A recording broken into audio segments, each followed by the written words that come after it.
Let's get this going here.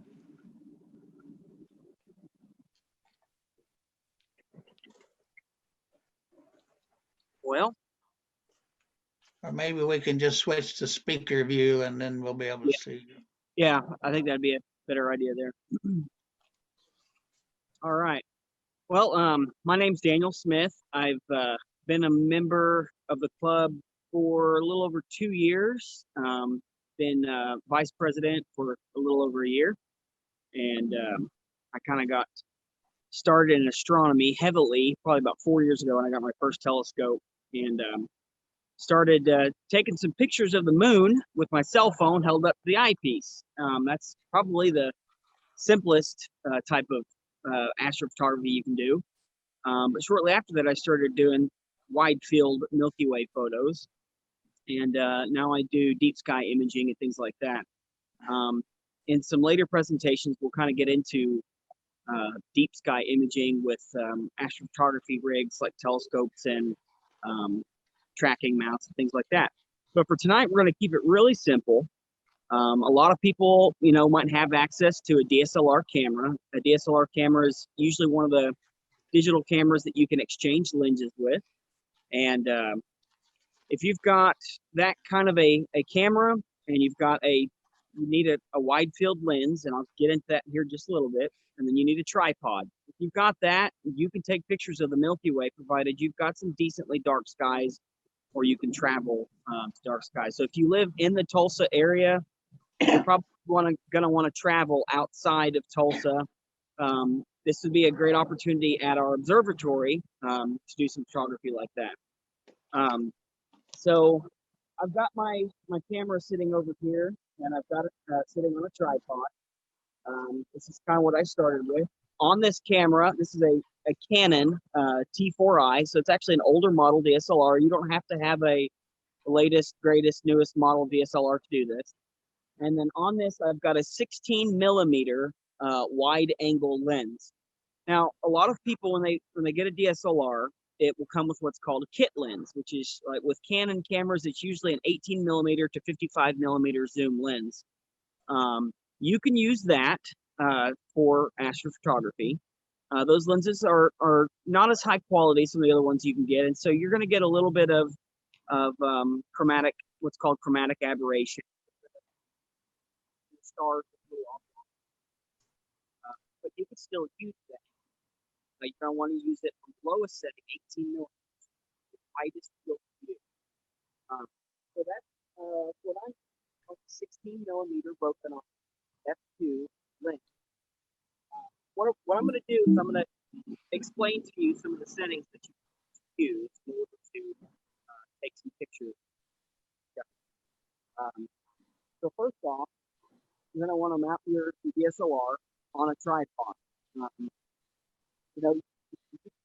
Any tripod, but my recommendation would be if you can afford something a little bit nicer than a tripod you might get at Walmart, I would encourage you to, because those cheaper tripods are a little flimsy, and they shake really easily, especially if there's any amount of breeze in the shake the camera.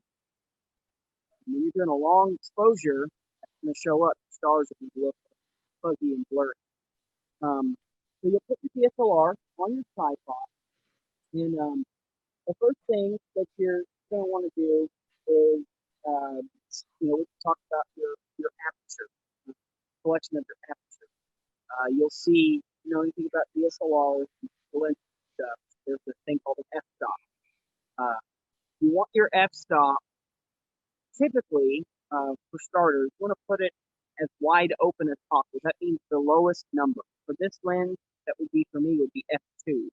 On a kit lens, if you've got one, typically the lowest that they'll go is f3.5.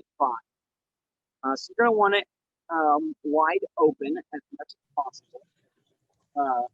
Then the next thing that you're going to want to do is figure out how long is an exposure that you need. The idea of astrophotography is to capture stars, right? But we don't want our stars to be blurry. Your camera's sitting on the Earth, and the Earth is rotating, and that's why the stars don't move. The Earth rotates, but that's why the stars move throughout the night sky. And when you're capturing them, if you take a long exposure, if it's really long, you'll start to see the stars start to make trails. So that's something we want to avoid when we're taking a nighttime photo. So with a wide field lens, there's a maximum amount of time for an exposure that you can take before you start to see those star trails. And there's a simple rule. It's a guideline. It's not necessarily a hard fast rule, but a simple guideline to help you with that. It's called the rule of 500. What you're going to do is you're going to take your focal length of your lens. So for instance, mine is 16, and you're going to divide that into 500. I think for mine, that ends up approximately being about 30 seconds. However, something to consider that works for full frame. If you have a full frame DSLR, if you have a crop sensor DSLR, mine's what we considered a 1.6x crop sensor. You're gonna take your 500. You're gonna divide your focal length into it. For me, that's 30, and then you're gonna divide that 30 by 1.6, which is my crop factor. And ultimately, that gives me an exposure time of about 15 to 20 seconds. So I can take a 15-second photo, 15-second exposure, without seeing star trails. So you want your aperture, your f-stop to be as low as it can be. You're going to want to get that exposure time. For me, it's about 15 seconds. And then you're going to want to set your ISO.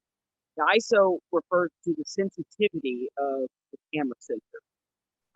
For my particular camera, it's usually 800 ISO or 1600 ISO. That's unfortunately for a lot of these, all DSLR cameras are different. The most common ones are probably going to be Canon and Nikon.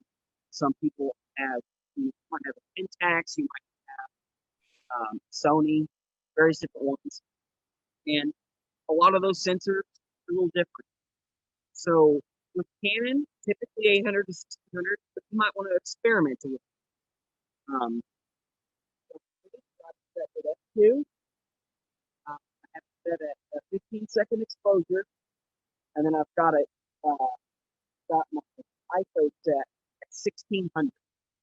Okay. Now, a couple of other things that you want to consider. You know, when you push that shutter button, it's going to cause your camera to shake. So you don't actually want to activate your shutter button with your finger. What you want to do is you want to set a timer. I've got mine set for 2-second timer.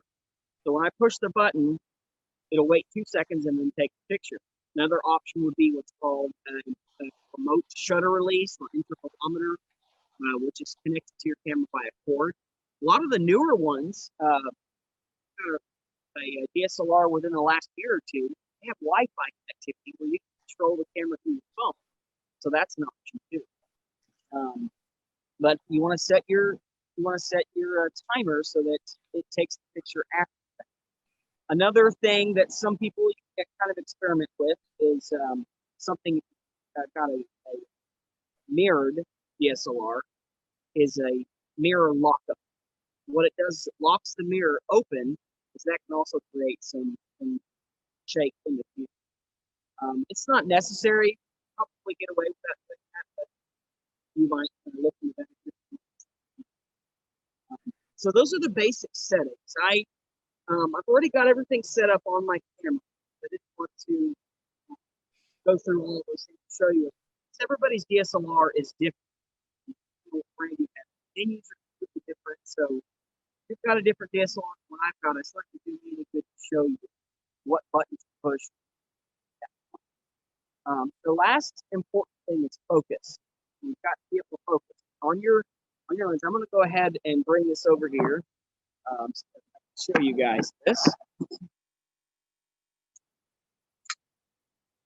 Make sure that it's in view here. So on here, you will see on my lens, there's a little thing there where it says meters, and it looks like the infinity sign. A lot of people think when you're focusing on the stars, you just put it all the way over and it's focused, but that's not typically true. Sometimes camera lenses can focus beyond infinity. So you see, mine's actually not quite all the way over. So how do we get it focused though? That's the big question. sometimes those stars can be very hard to see. Most of your modern DSLRs have what's called a live view. So what you're going to want to do is get your camera and you want to point it at a really bright star. You might even be able to get away with looking at a planet like Mars or Jupiter and Saturn are disappearing quickly, but over time of year you might be able to use them. But find a really, really bright star, point your camera at it, go into live view, and a lot of the live views allow you to go up to 5x or 10x so that you can get a really tight view on that star. And using that, you want to slowly adjust your focus so that the star looks as tight as possible. That's the easiest way to get it focused. Once you get that done, you're going to want to point your camera up at a portion of the sky. The summertime is a great place, a great time of year to take those great Milky Way photos everybody knows about. But wintertime, there's a lot of stuff up in the sky you can take pictures of too. The Orion constellation is in the winter part of the Milky Way, and it makes a fantastic subject for wide field shots. So I've got it pointed up kind of in the Cygnus area right now. But I'm going to go ahead and take a picture. It'll be a 15-second exposure, and I'll show you kind of what we get here. So if you'll just give me 1 second, we'll get this turned on.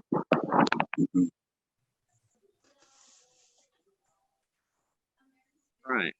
So you see I've got 15 seconds there. I've got my aperture wide open, ISO 16, 2-second shutter. There he goes.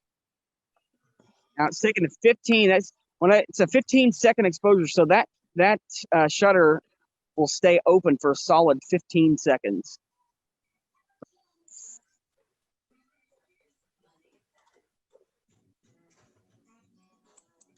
All right.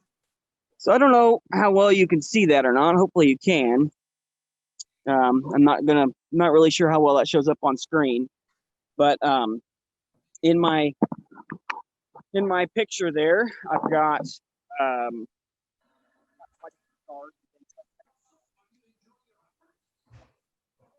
settings. All of those settings. Don't forget your ISO, your aperture. All kind of guide DSLR depending on the lens that you use.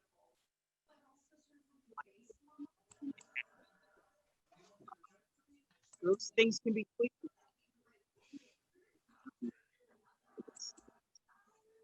So that's the thing you can do. Get out there and experiment. It's okay to fail. It's okay to get out there and take pictures and bring it back in, load up here. And, that might not turn out very good. That's a learning. Daniel, your microphone, I think, is covered up. Is it? Hang on a second. Can you hear me? Yeah, you just have to be a little closer to the phone. About that. So, you want to get out there and just experiment with all those things and practice. It's okay.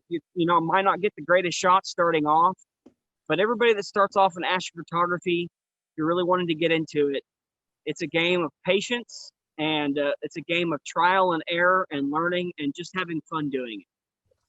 We're going to be on the next Zoom meeting. I'll probably be doing another little presentation.